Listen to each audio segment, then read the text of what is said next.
Hello and welcome to Daily Records. I am Tommy Burton, and today we are talking about the Talking Heads and their album Little Creatures, released on June 10th, 1985.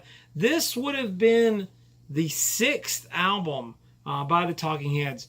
What were the Talking Heads? A new wave band, a punk band, world music? I think there were a little bit of everything.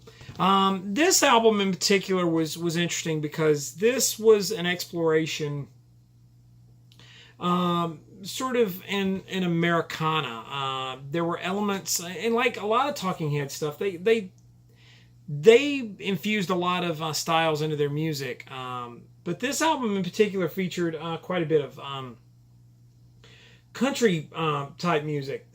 Excuse me. A lot of the songs featured steel guitar, which is a very country instrument. But this isn't. Don't get the wrong idea. This is not a country album. But this was a very successful album as far as commercially. Now the cover art, some of you guys may notice that was the Reverend Howard Finster. A lot of people know Finster's work. REM was another group that was a big champion of Finster, and just a really solid album. Now this album featured a big hit song from the band, "And She Was," which had a great video that a lot of people are familiar with. But also, there was a music video for the song "Road to Nowhere," which is gets played a lot on a lot of the new wave stations and everything. So those two were probably the hits that came off of this album.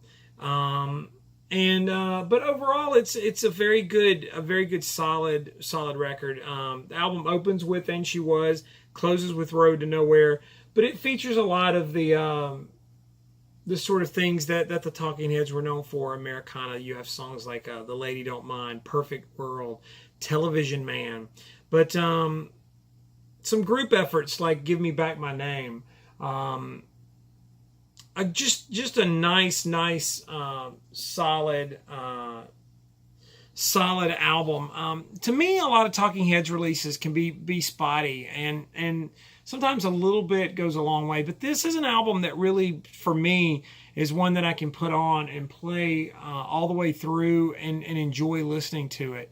And so it's unique to me, and I like the Talking Heads a lot. I think they're a really good band. And they get lumped in with that whole New York CBGB's thing, and I understand why, because that's kind of where their start was. But there was so much more to this band than just that. I mean, they're not like Blondie. They're not like the Ramones. But those were also CBGB bands. So just a real interesting look. Interesting looking, interesting sounding group. David Byrne is a kind of a hard nut to crack as an artist, but I do respect what he does. So there is that. So Talking Heads, Little Creatures, today's Daily Record. Like, comment, subscribe, share, follow me on Instagram and Twitter. It's Tommy Burton75. In the meantime, I'll see you all again tomorrow with another Daily Record.